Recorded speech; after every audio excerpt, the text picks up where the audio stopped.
الحمد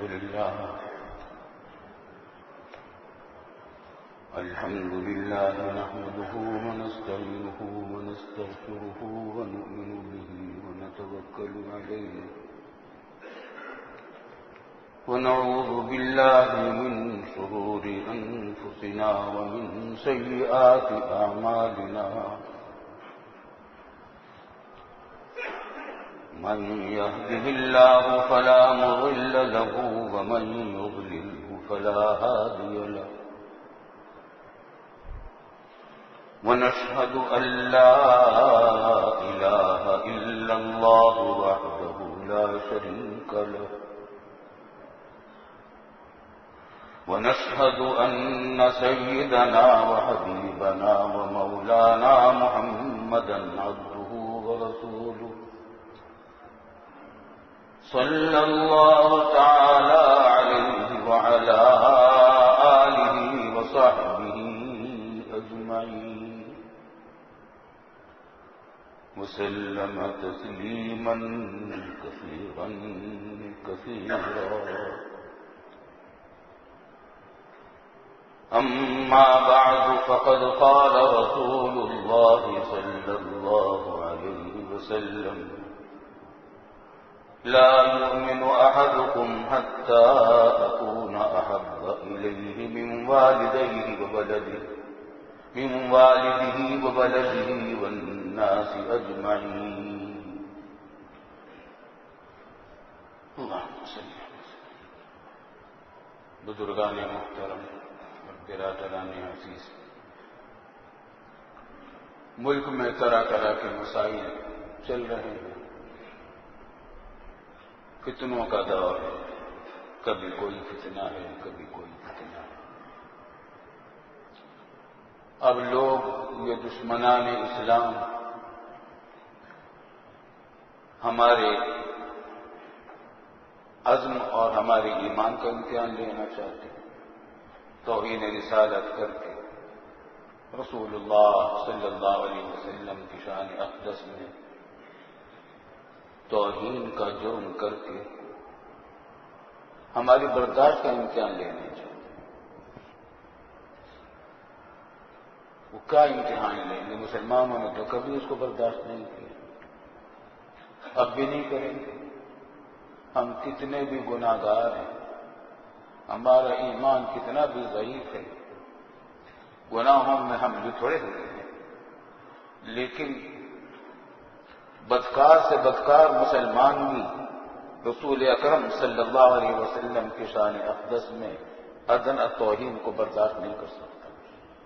وہ جان پر کھیل جائے گا. توہین اپنے رسول پاک صلی اللہ علیہ وسلم کی نہیں کر پائے گا. وہ رسول پاک جن کی سفارش کے بغیر آخرت میں میدان حساب میں کسی کا راستہ نہیں کھلے گا. اولین و آخرین کی پچھلی تمام امت جن کی سفارش کی محتاج ہوں گی. انبیاء کرام علیہ السلام کے سردار صاحب المقام المحمود جن کی سفارش سے لوگ جنت میں جائیں گے، اور جو جہنم میں مسلمان چلے جائیں گے گناہوں کی وجہ سے، ان کی سفارش کی وجہ سے ان کو نکالا جائے گا. اپنے ایسے رحمت للعالمین صلی اللہ علیہ وسلم کی شان اقدس میں کوئی ادنا ایمان رکھنے والا بھی کیسے توہین کو برداشت کر سکتا ہے؟ رسول اللہ صلی اللہ علیہ وسلم کا ارشاد ہے جو ابھی میں نے پڑھا ہے کہ تم میں سے کوئی آدمی مومن نہیں ہو سکتا پوری طرح یہاں تک کہ میں یعنی حضور صلی اللہ علیہ وسلم محبوب ہو جاؤں اس کے والد سے بھی زیادہ، اس کی اولاد سے بھی زیادہ، اور دنیا کے تمام انسانوں سے زیادہ. جب تک یہ محبت کا درجہ نہیں ہوگا ایمان بھی پورا نہیں ہوتا.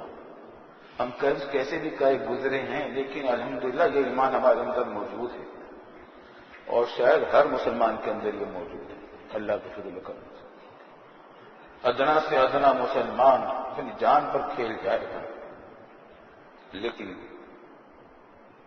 تاجدار دو عالم صلی اللہ علیہ وسلم کے شان میں ادنا توہین برداشت نہیں کر سکتا۔ ہمارے ملک میں یہ آسیہ بی بی کا کیس چل رہا، عدالت نے اس کو سزائے موت سنائی ہے کیونکہ اس نے توہین کی تھی رسالت مآب صلی اللہ علیہ وسلم کی شان اقدس میں۔ اور پاکستان میں بجا طور پر قانون یہی ہے کہ اس کو سزائے موت دی جائے گی۔ اگر کسی کو یہ خیال ہے کہ وہ بے گناہ ہے، اس نے جرم نہیں کیا، ثابت نہیں ہے، تو ٹھیک ہے، اوپر کی عدالت میں جا کر اپنی اپیل کر دے اور اپنی بے گناہی ثابت کر دے، ٹھیک، عدالت اس کو معاف کر دے۔ اسلام میں عدل و انصاف ہے، یہ نہیں ہے کہ کسی کو بھی پکڑ لیا کسی بھی تہمت کی بنا پر اور اس کو قتل کر ڈالا اور سزائے موت دے ڈالی۔ طریقہ عدالت کا ہے، قانون کا نظام ہے، دستوری نظام ہے، بلکہ شریعت میں تو یہاں تک ہے کہ اگر کسی کی سزا بن رہی ہے موت کی، لیکن اس کے جرم میں ذرا سا شبہ اگر پیدا ہو گیا تو عدالت اس کو معاف کر دیتی، چھوڑ دیتی، شبہ کا فائدہ دے کر چھوڑ دیتی، بڑے سے بڑے مجرم کو چھوڑ دیتی۔ یعنی کسی نے کسی کا قتل کیا ہے، اگر شبہ ذرا سا بھی پیدا ہو گیا اس کے جرم میں تو اس کی سزائے موت کو خون بہا سے اور دیت سے تبدیل کر دیتی، مالی جرمانے سے تبدیل کر دیتی۔ وہ مالی جرمانہ بھی مقتول کے وارثوں کو دلوایا جاتا ہے۔ اسلام میں انصاف ہے، زبردستی نہیں ہے، انتہا پسندی نہیں ہے، جذبات کے پیچھے دوڑنا نہیں ہے، عدل و انصاف ہے۔ کفار کے ساتھ بھی انصاف کیا جاتا ہے، مظلوم دشمنوں کے ساتھ بھی انصاف کیا جاتا ہے۔ عین جنگ کی حالت میں حکم ہے کہ کافروں کا مسئلہ نہ کرو، کان ناک نہ کاٹو۔ عین جنگ کی حالت میں یہ کہ اگر کوئی عورت سامنے آ جائے جو تمہارے سے جنگ نہیں کر رہی، اس پر ہاتھ مت اٹھاؤ، بچوں پر ہاتھ نہ اٹھاؤ، ان کی عبادت گاہوں کو نقصان نہ پہنچاؤ، ان کی عبادت میں ان کو زبردستی ان کو عبادت سے مت روکو۔ بہت سارے حقوق اللہ نے دے رکھے ہیں غیر مسلموں کو۔ ہمارے پاکستان میں جو غیر مسلم یہاں رہتے ہیں ان کو اسلامی قانون نے تقریباً وہی حقوق دے رکھے ہیں قرآن و سنت کی روح سے جو مسلمانوں کے ہیں۔ ذمہ کہلاتے ہیں ایسے کفار جو ہمارے ملک میں ہمارا قانون کو مان کر رہے ہیں۔ اگر وہ ہمارے قانون کو مان کر رہیں گے تو ان کی جان و مال اور آبرو کی حفاظت ہماری ذمہ داری ہے۔ ہمارے اس شہر میں بھی کتنے غیر مسلم ہیں جو بیچارے خاک روب ہیں، بعض ان میں عیسائی ہیں، بعض ہندو ہیں۔ کبھی آپ یہ واقعہ نہیں سنیں گے کہ اس کے کافر ہندو یا عیسائی ہونے کی وجہ سے کسی نے اس کو نقصان پہنچایا ہو، تکلیف پہنچائی، بلکہ اسلام نے تو ہمیں بتایا کہ ان کے ساتھ احسان کا معاملہ کرو، اچھے اخلاق کا برتاؤ کرو تاکہ وہ اسلام سے مانوس ہو۔ اسلام زبردستی کا مذہب نہیں ہے، یہ تو عین انصاف کا، حق و انصاف کا دین ہے۔ آسیہ بی بی نے اگر جرم کیا ہے، جیسا کہ اب تک کی اطلاعات ہے کہ اس نے اقرار بھی کیا، بہرحال اگر اس نے جرم کیا ہے تو ٹھیک ہے، مستحق ہوگی۔ یہ کام عدالت کا ہے کہ وہ تحقیق کرے کہ جرم ثابت ہے اس کا یا نہیں ہے۔ اگر جرم ثابت ہے تو سزائے موت ہوگی اس کو۔ لیکن اس واقعے کو بہانہ بنا کر ہمارے ملک میں یہ تحریک چلائے رہے ہیں بعض غلام ذہنیت رکھنے والے، غلامانہ ذہنیت رکھنے والے، جو دشمنوں کو خوش کر کے اللہ اور اس کے رسول کو ناراض کرنے کے لیے تیار ہیں۔ وہ تحریک چلانا چاہ رہے ہیں کہ پاکستان میں اس قانونی کو ختم کر دیا جائے۔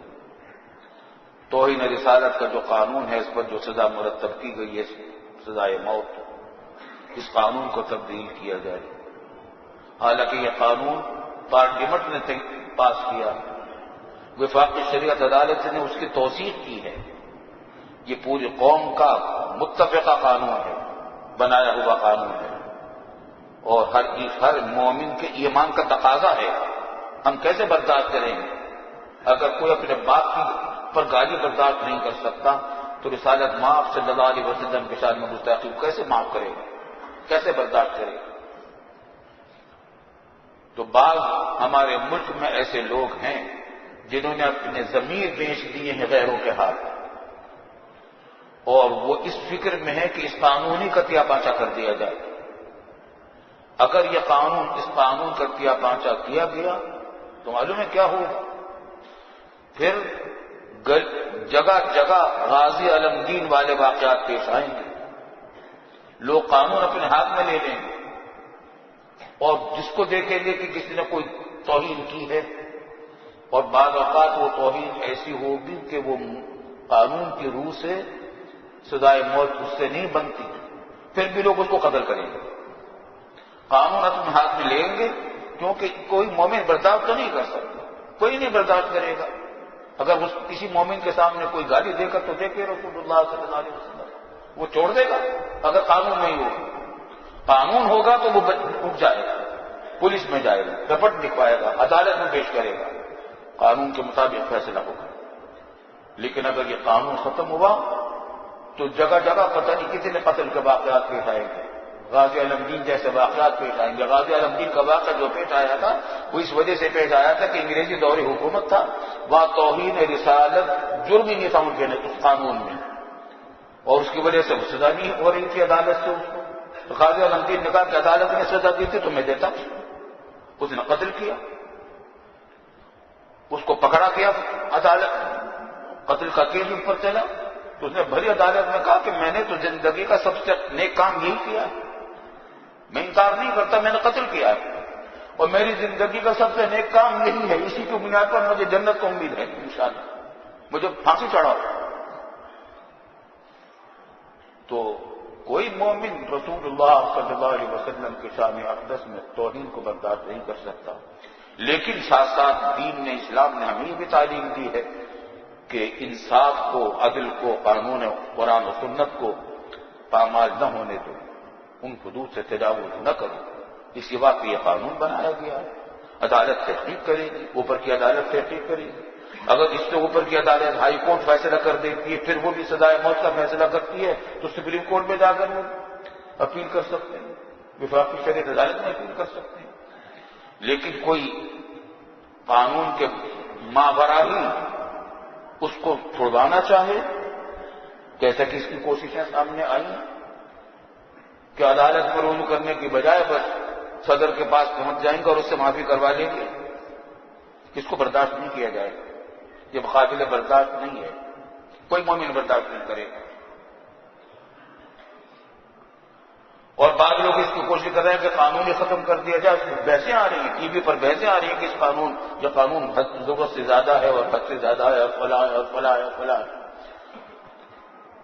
یہ تو طے شدہ ہے کہ جرم ہے، قرآن و سنت کی روح سے بدترین جرموں میں سے ایک جرم ہے، لیکن یہ کہ سزا اس کی کیا ہے، اسلام مسلمانوں کے پارلیمنٹ نے فیصلہ کر دیا ہے کہ یہ سزا ہوگی، اور قوم کا متفقہ فیصلہ ہے۔ ہم اس قانون کے پیچھے ہیں، اس قانون کی ہم حفاظت کریں گے اور ہر قیمت پر حفاظت کریں گے انشاءاللہ۔ لیکن ہمارے حکمرانوں نے یہاں تک کے جرائم کیے ہیں کہ بعض لوگوں نے توہین رسالت کا جرم کیا اور عدالت نے ان کو سزا بھی سنا دی، لیکن خفیہ طور پر ان کو دوسرے ملکوں میں بھیج دیا گیا۔ یہ میرے پاس محمد یونس شیخ کا واقعہ ہے اور دوسرا ایوب مسیح کا، ان دونوں نے یہ جرم کیا تھا اور پاکستانی عدالت نے سزائے موت سنائی، جسے راولپنڈی کی جیل میں 2 سال تک رکھا گیا، اس کے بعد اسے خفیہ طور پر نہایت حفاظت کے ساتھ چھوڑ دیا گیا اور وہ دوسرے ملکوں میں جا کر بڑی عیش و عشرت کی زندگی گزار رہا ہے۔ اس کو وہاں نہ صرف ویزا مل گیا بلکہ رہائش گاہ مل گئی، سیاسی پناہ مل گئی، گویا اس کو تقریباً نیشنلٹی مل گئی وہاں. اسی طریقے سے دوسرا ایوب مسیح تھا، اس کو بھی سزائے موت سنائی گئی، لیکن اپریل میں لاہور ہائی کورٹ نے اس کو سزا کو کلعدم کر دیا. ٹھیک ہے کلعدم کر دیا، قانون کے تحت کر دیا، لیکن اس کے بعد پھر اس کو یہاں سے دوسرے ملک میں روانہ کر دیا گیا. اس کو جیل میں تو رکھا تھا، سزائے موت تو معاف ہو گئی تھی، لیکن سزائے قید تو تھی، اس میں سے بھی اس کو یہاں سے چھوڑ دیا گیا اور دوسرے ملک میں جا کر چلا گیا. اس نے بیان دیا کہ میں بڑی آرام کے خوشیوں کی زندگی گزار رہا ہوں. اس کا مطلب یہ ہے کہ اگر یہ قانون ختم ہو تو ہم یہاں کے لوگوں کو یہ پیغام دے رہے ہیں کہ کرو تم توحید رسالت رسول اللہ صلی اللہ علیہ وسلم کے شان اقدس میں، تمہیں پروٹوکول ملے گا دوسرے ممالک میں. تمہیں اگر ویزا نہیں ملتا وہاں جانے کا، وہاں کی نیشنلٹی نہیں ملتی، وہاں کی رہائش کے مواقع نہیں ملتے، وہاں ملازمت تمہیں دوسرے ملکوں میں نہیں ملتے، تو بہت آسان بات ہے، توہین کرو یا رسول اللہ صلی اللہ علیہ وسلم کی شان اقدس میں یہاں، تو تمہیں پروٹوکول ملے گا. دوسرے ممالک، یورپی ممالک تمہیں پناہ دیں گے اور تمہیں ملازمت بھی دیں گے، نیشنلٹی بھی دیں گے، سیاسی پناہ بھی دیں گے. تو یہ اس سے بڑی بے غیرتی اور بے حمیتی کچھ ہو سکتی ہے ہمارے ملک میں، اسلامی جمہوریہ پاکستان میں؟ بہرحال آج پورے ملک میں یوم احتجاج منایا جا رہا ہے، ہم بھی اس احتجاج میں شریک ہیں، اور ہمارے حکمرانوں کو اچھی طرح سمجھ لینا چاہیے کہ اگر انہوں نے اس قسم کی کوئی حرکت کی تو وہ اپنی آخرت کو تو برباد کریں گے گی، دنیا بھی برباد ہوگی، دنیا بھی برباد ہوگی، اور قوم ان کی دنیا کو برباد کرے گی. یہی قوم ان کی دنیا کو برباد کرے گی اگر انہوں نے اس قانون کو چھیڑا، اس کو نرم کرنے کی کوشش کی، اس کو منسوخ کرنے کی کوشش کی. اللہ تعالی ہمارے حکمرانوں کو عقل بھی دے، شرم و حیا بھی دے، قومی غیرت بھی دے، ہمت بھی دے، بزدلی سے ان کو نجات عطا فرمائے، لالچ اور طمع سے ان کو نجات دے، اور ان کے اندر انسانیت و شرافت پیدا کر دے. اللہ تعالیٰ ان کو شرافت دے دے. میں تو یہ کہتا ہوں کہ قومی غیرت بھی نہ صحیح، کچھ بھی نہ صحیح، لیکن ذاتی شرافت تو کچھ ہو. ان لوگوں نے تو راستہ اختیار کر رکھا ہے کہ جو رذیل سے رذیل انسان بھی جو حرکتیں کرتا ہے وہی حرکتیں کر رہے ہیں یہ لوگ. اللہ تعالیٰ ان کو توفیق دے، توبہ کی توفیق دے، اور رسول اللہ صلی اللہ علیہ وسلم کی شان اقدس میں توہین کو معمولی بات وہ ہرگز نہ سمجھے. اور آخرت کا تو میں نے بتا دیا کہ فرما دیا رسول اللہ صلی اللہ علیہ وسلم نے، کسی آدمی کا ایمان پورا نہیں ہوگا جب تک کہ اس کے نزدیک رسول اکرم صلی اللہ علیہ وسلم اس کے والد سے، اس کی اولاد سے اور اس کے تمام انسانوں سے زیادہ محبوب نہ ہو جائیں. اللہم انا نسألک حبک وحب من یحبک وحب رسولک صلی اللہ علیہ وسلم. ہماری دعا ہے کہ اللہ تعالی ہمارے دلوں میں حضور صلی اللہ علیہ وسلم کی محبت میں مسلسل اضافہ فرمائے، مسلسل اضافہ فرمائے، مسلسل اضافہ فرمائے.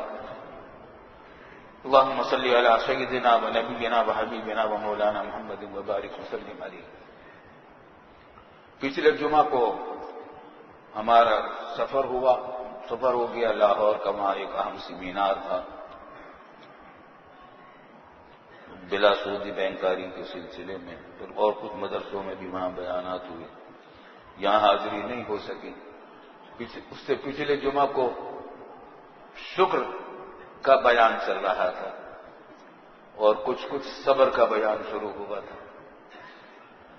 اور میں نے عرض کیا تھا کہ شکر کیسی عظیم الشان عبادت ہے.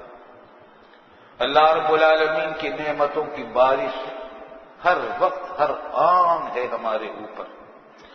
جو شخص کتنی بھی زیادہ سے زیادہ تکلیف میں ہو، اگر وہ تصور کرے کہ تکلیف، اس سخت ترین تکلیف کی حالت میں بھی اس کو کتنی نعمتیں ملی ہوئی ہیں تو شمار نہیں کر سکتا ان نعمتوں. سخت سے سخت تکلیف کی حالت میں انسان کا سانس جاری ہے. آنکھ اگر کام کر رہی ہے تو وہ ایک نعمت ہے، کان اگر کام کر رہے ہیں تو ایک نعمت ہے. ہمارے والد صاحب رحمۃ اللہ علیہ کے استاد تھے حضرت میاں اصغر حسین صاحب رحمۃ اللہ علیہ. بڑے درجے کے ولی اللہ تھے، صاحب کشف و کرامات تھے، اور ہمارے دادا مولانا محمد یاسین صاحب کے وہ شاگرد تھے، ہمارے دادا کے شاگرد تھے، ہمارے والد صاحب کے استاد تھے۔ ہم بھی ان کی خدمت میں جایا کرتے تھے، اور ہم تو اس واسطے جاتے تھے، ہم بچے تھے کہ بچوں کو وہاں ان کے پاس مٹھائی ملا کرتی تھی۔ ہم نے جا کر سلام کیا، وہ سلام کے جواب تو دیتے ہی تھے اور مٹھائی بھی دیتے تھے بچوں کو۔ یہ بزرگوں کی باتیں تھیں، بچوں پر شفقت کراتے تھے۔ رسول اللہ صلی اللہ علیہ وسلم کی سنت ہی بچوں پر شفقت، مہربانی۔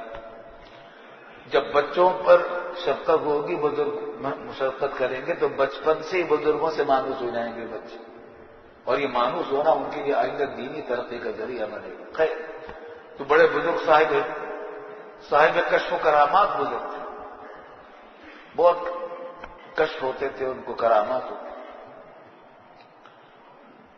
تو ایک مرتبہ بیمار ہو گئے، کچھ بخار تھا، کیا تھا، والد صاحب رحمۃ اللہ علیہ ان کی عیادت کے لیے گئے۔ مزاج پوچھا تھا کیسی طبیعت ہے؟ فرمایا الحمدللہ الحمدللہ، میری زبان بھی بالکل ٹھیک ہے، کان بھی بالکل صحیح کام کر رہے ہیں، آنکھیں بھی بالکل صحیح کام کر رہی ہیں، دل بھی صحیح کام کر رہا ہے، دل میں بھی کوئی تکلیف نہیں، ہاتھ بھی بالکل ٹھیک ہے، پاؤں بھی بالکل ٹھیک ہے، پیٹ بھی بالکل ٹھیک۔ اتنی ساری نعمتوں کو گنواتے رہے بہت سارے، البتہ کل سے بخار ہو گیا ہے۔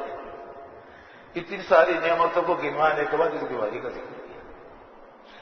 تو شاکر بندوں کی حالت یہی ہوتی ہے، عادت اس بات کی ڈالی جائے کہ اللہ کی نعمتوں پر شکر ادا کریں۔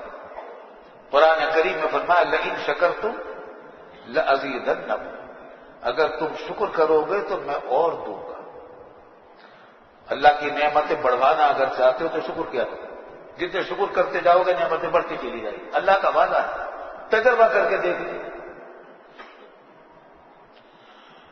اور اس کا ایک بڑا آسان طریقہ ہمارے شیخ نے بتلایا، اللہ تعالیٰ کا شکر زبان سے جاری ہوا کرے، اس کی اگر پابندی کر لی جائے تو رفتہ رفتہ انسان شکر گزار بندہ بن جائے گا، اور بہت آسان طریقہ ہے۔ اور وہ یہ کہ جب بھی دن صبح سے لے کر شام تک ہماری زندگی میں بہت سارے چھوٹے بڑے ایسے واقعات اور حالات پیش آتے ہیں جن سے ہمیں کوئی خوشی ملی ہو، یا کوئی راحت ملی ہو، یا کوئی سکون ملا ہو، کوئی لذت ملی ہو، ایسے واقعات صبح سے لے کر شام تک آپ تصور کریں کتنے پیش آتے ہیں۔ صبح کو ناشتہ کیا، اس میں مزہ آیا، صبح نماز کو جا رہے تھے، جماعت مل گئی، اس کی خوشی ہوئی، آفس جانا تھا، خطرہ تھا کہ پتہ نہیں راستے میں کتنی دیر لگ جائے گی، راستہ سیدھا مل گیا۔ بس کے انتظار میں کھڑے تھے، پتہ نہیں تھا جگہ ملے گی یا نہیں ملے گی، وہاں جگہ مل گئی۔ پتہ نہیں تھا بس کتنی دیر میں آئے گی، وہ جلدی آ گئی۔ دکان پہ پہنچے، پتہ نہیں گاہک آئے گا نہیں آئے گا، گاہک اللہ نے بھیج دیا۔ ایک بات ہے، لا تعداد چیزیں ہیں۔ واپسی میں بھی یہی صورتحال، پھر گھر میں پہنچے تو بچہ مسکراتا ہوا سامنے آیا تو دل باغ باغ ہو گیا۔ ابھی چھوٹی چھوٹی خوشیاں ہیں، چھوٹی بھی ہیں بڑی بھی ہیں۔ جو بھی واقعہ ایسا پیش آئے جس میں دل کو خوشی ہوئی ہو، یا کوئی راحت ملی ہو جسم کو، یا لذت ملی ہو، یا سکون ملا ہو، تو اس کی عادت ڈال لیں، چپکے سے اللہ میں سے کہہ دیا کریں اللہم لک الحمد ولک الشکر، یا اللہ آپ ہی کی تعریف ہے اور آپ ہی کا شکر ہے۔ اور اگر اور لمبی بات نہیں کہتے تو اتنا کہہ دیں الحمدللہ، تمام تعریف اللہ کے لیے۔ کیا مطلب؟ یہ جو نعمت مجھے ملی ہے یہ سب اللہ کی دی ہوئی ہے۔ ہوا کا گرمی میں، سب گرمی میں ہوا کا جھونکا آ گیا ٹھنڈا، تو آپ کے منہ سے نکل جائے الحمدللہ، یہ جھونکا اللہ نے بھیجا ہے۔ اس کی عادت ڈال دیں، جس سے ہوگا کیا؟ اللہ تعالیٰ کی نعمتیں ان نعمتیں یاد رہا کریں گی، نعمتوں کی طرف دھیان رہا کریں گے۔ اب تو ہوتا کیا ہے کہ بے شمار نعمتیں ہم پر آتی رہتی ہے، دھیان بھی نہیں ہوتا کہ یہ بھی کوئی نعمت ملی ہے۔ لیکن جب ہم اس کی عادت ڈال لیں گے کہ اللہ جب بھی کوئی نعمت ملے گی کوئی راحت ملے گی، کوئی خوشی ملے گی، کوئی لذت ملے گی تو الحمدللہ کہہ دیا کریں گے. تو اس خوشی کی طرف دھیان ہو گیا کہ یہ بھی خوشی ملی، یہ بھی خوشی ملی، یہ بھی خوشی ملی. جب صبح سے لے کر شام تک اتنی خوشیاں ملتی بھی رہیں گی اور ان کا استحضار بھی ہوتا رہے گا، ان کی طرف دھیان بھی ہوتا رہے گا، زبان سے اس کا شکر بھی ادا کرتا رہے گا، تو کیا ہوگا؟ اللہ تعالیٰ کی بندے کا دل شاکر بن جائے گا. اور پھر اس میں اگر کوئی تکلیف پیش آ جائے گی تو اس پر وہ زیادہ بے صبرا نہیں ہوگا، کیونکہ وہ سوچے گا کہ اتنی ساری تو نعمتیں اللہ نے دے رکھی ہیں، تو لے تکلیف بھی آ گئی. تو تکلیف کے بارے میں فرما دیا کہ کوئی تکلیف اگر آئے، مرضی کے خلاف کوئی بات ہو جائے، تکلیف پہنچے یا رنج ہو خدا نخواستہ، کوئی معمولی سی بات تکلیف مرضی کے خلاف ہو جائے تو کہہ دیا کرو انا للہ و انا الیہ راجعون. یہ راستہ صبر کا ہے، یہ صبر کا راستہ ہے. تو نعمت ملے چھوٹی ہو یا بڑی تو الحمدللہ کہہ دیا کرے، اور خدا نخواستہ کوئی تکلیف کی بات طبیعت کے خلاف، مرضی کے خلاف چھوٹی بڑی پیش آئے تو انا للہ و انا الیہ راجعون کہتے. قرآن کریم نے اس کا یہی نسخہ بتلایا. بہت سے لوگ وہ سمجھتے ہیں کہ انا للہ و انا الیہ راجعون بس پڑھنے کا ایک ہی وقت ہے، ایک ہی موقع ہے جب کسی کا انتقال ہوا ہو. نہیں، ایسی بات نہیں. قرآن کریم نے فرمایا کہ اذا اصابت مصیبت جب بھی پیش آ جائے، وہ مصیبت چھوٹی ہو یا بڑی. بعض روایات میں آتا ہے کہ رسول اللہ صلی اللہ علیہ وسلم تشریف فرما تھے، چراغ گل ہو گیا تو آپ نے فرمایا انا للہ و انا الیہ راجعون. تو چراغ گل ہونا بھی مرضی کے خلاف ہوتا ہے نا، مگر کوئی بڑی مصیبت تو نہیں ہے، لیکن اس پر بھی آپ نے انا للہ و انا الیہ راجعون پڑھا. اور ہمارا بجلی کا نظام تو ہمیں بہت صابر اور شاکر دونوں بنا دے گا. بجلی جائے گی تو انا للہ و انا الیہ راجعون پڑھیں گے، واپس آئے گی تو الحمدللہ پڑھیں گے. تو صابر شاکر بنا دے گا، لیکن ابھی تک ان واقعات نے ہمیں صابر شاکر بنا نہیں رکھا. صابر شاکر بن جائیں، تجربہ کر کے دیکھ لیں. بلکہ ایک نسخہ بھی آپ کو بتاؤں، بجلی جائے تو انا للہ و انا الیہ راجعون 11 مرتبہ پڑھ لیا کریں، تو امید ہے کہ انشاءاللہ جلدی آ جائے گی. لیکن ثواب تو ضرور ملے گی، ثواب تو ضرور ملے گا، صبر کا ثواب ملے گا. کیونکہ قرآن کریم نے کہا کہ جب بھی کوئی بات تکلیف کی پیش آئے، اچھا بجلی کا جانا تو معمولی تکلیف کی بات نہیں ہے، بہت ہی تکلیف کی چیز ہے، خاص طور سے گرمیوں میں. تو اس پر انا للہ و انا الیہ راجعون پڑھا کرے، ثواب تو ضرور ملے گا، صبر کا ثواب ملے گا. ان اللہ مع الصابرین، اللہ تعالیٰ صبر کرنے والوں کے ساتھ ہوتا ہے. میں عرض کر رہا تھا کہ رسول اللہ صلی اللہ علیہ وسلم نے فرمایا تھا ایمان و نصفان، نصف صبر و نصف شکر. پورا ایمان یا پورا دین یہ 2 حصے ہیں، ایک شکر ہے ایک صبر ہے. آدھا دین صبر ہے، آدھا دین شکر ہے. شکر کیا ہے؟ اللہ تعالیٰ کی اطاعت کی جائے، یہ بھی شکر ہے. جن چیزوں کے کرنے کا حکم دیا ہے وہ کریں، یہ شکر ہے. جن چیزوں سے روکا ہے اس سے رک جائیں، یہ صبر ہے. اور صابر شاکر اللہ تعالیٰ ہمیں سب کو بنا دے تو جنت بالکل سیدھی ہے، کوئی رکاوٹ نہیں سب جنت میں جانے سے. اللہ کے فضل و کرم سے اللہ تعالیٰ ہمیں صابر بھی بنائے اور شاکر بھی بنائے. اچھا ایک بات اور بھی ہے، یہ دعا نہ کیا کرے کہ اللہ مجھے صبر دے، مجھے صبر دے، صبر دے. ایک صاحب بیمار ہو گئے، صحابی رسول اللہ صلی اللہ علیہ وسلم سخت بیمار ہو گئے، بہت علاج کیے، فائدہ نہ ہوا. حضور صلی اللہ علیہ وسلم کو پتہ چلا، آپ عیادت کے لیے تشریف لے گئے. آپ رحمت للعالمین صلی اللہ علیہ وسلم مزاج پرسی کے لیے، تسلی کے لیے تشریف لے گئے. جا کر دیکھا تو حدیث میں آتا کہ ایسا ہو گیا جیسے چوزا، بالکل دبلے ہو گئے تھے، سکڑ گئے تھے بالکل جسم، بیماری اور کمزوری کی وجہ سے. غیر معمولی طور پر چوزے کی طرح ہوگا، جیسے مرغی کا چوزا بچہ ہوتا ہے، اتنا کمزور ہو گیا. تو حضور صلی اللہ علیہ وسلم نے خیروں کو تسلی دی اور پھر پوچھا کہ تم نے کوئی دعا کی تھی کوئی خاص؟ کہا کہ ہاں، جب سے میں بیمار ہوا تھا میں یہ دعا کر رہا تھا کہ اللہ مجھے صبر دے دے اس بیماری پر، یا اللہ اس بیماری پر مجھے صبر دے دے. فرمایا کہ مت کرو، تم نے مصیبت مانگ لی اپنے اللہ سے، عافیت مانگو، صحت مانگو اللہ سے کہ اللہ مجھے صحت دے دے۔ کہاں تک مقابلہ کرو گے اللہ تعالیٰ کی بیماریوں کا، اللہ تعالیٰ کی بھیجی ہوئی بیماریوں کا، تکلیفوں کا؟ یہ موقع صبر مانگنے کا نہیں ہے، یہ موقع تو عافیت اور صحت مانگنے کا ہے۔ جب تکلیف ہوئی ہے تو اللہ کے سامنے اس بھی پیش کر دو، اللہ یہ تکلیف ہے، جس کو مجھے صحت عطا فرما دی۔ تو اب تو بیمار کو ایسی حالت میں صبر کی دعا نہیں کرنی چاہیے، بیماری پر صبر کی دعا نہیں کرنی چاہیے، بلکہ بیماری پر صحت کی دعا کرنی چاہیے۔ اور اللہ تعالیٰ سے جب دعا کی جاتی ہے تو اللہ تعالیٰ خوش بہت ہوتے ہیں، بہت خوش۔ حدیث میں آتا ہے کہ جو بندہ اللہ سے مانگتا نہیں اللہ تعالیٰ اس سے ناراض ہو جاتے ہیں۔ باپ کو بھی دل چاہتا ہے نا کبھی کبھی کہ بچے پیسے مانگے، کھانا مانگے، ماں کا دل چاہتا ہے بچہ کھانا مانگے، بچے کو کھانا دیتے ہوئے، پیسے دیتے ہوئے ماں باپ کو مزہ آتا ہے، خوشی ہوتی ہے، اور نہ مانگے تو مزہ نہیں آتا۔ اللہ رب العالمین تو ماں باپ سے زیادہ مہربان ہیں، ان سے اگر ہم نہیں مانگتے وہ ناراض ہو جاتے ہیں۔ کیوں نہیں مانگتے ہمارے سے؟ جب ہم دینے کے لیے تیار ہیں کیوں نہیں مانگتے؟ وعدہ کرو ہم سے۔ تو جب مانگتے ہیں تو خوش ہوتے ہیں، اور اگر یہ تو وہی چیز دے دیتے ہیں جو مانگی ہے، جب اس سے بہتر چیز دیتے ہیں۔ اور اگر خدا نخواستہ حرام کھانا پینا حرام کا، پہننا حرام کا ہے تو اس کے بارے میں حدیث میں آتا ہے کہ دعا قبول نہیں ہوتی، لیکن ثواب پھر بھی ملتا ہے دعا کرنے کا، کیونکہ دعا کرنا پھر ایک مستقل عبادت ہے۔ تو دعا کبھی بیکار نہیں جاتی، دعا کرتے رہنا چاہیے۔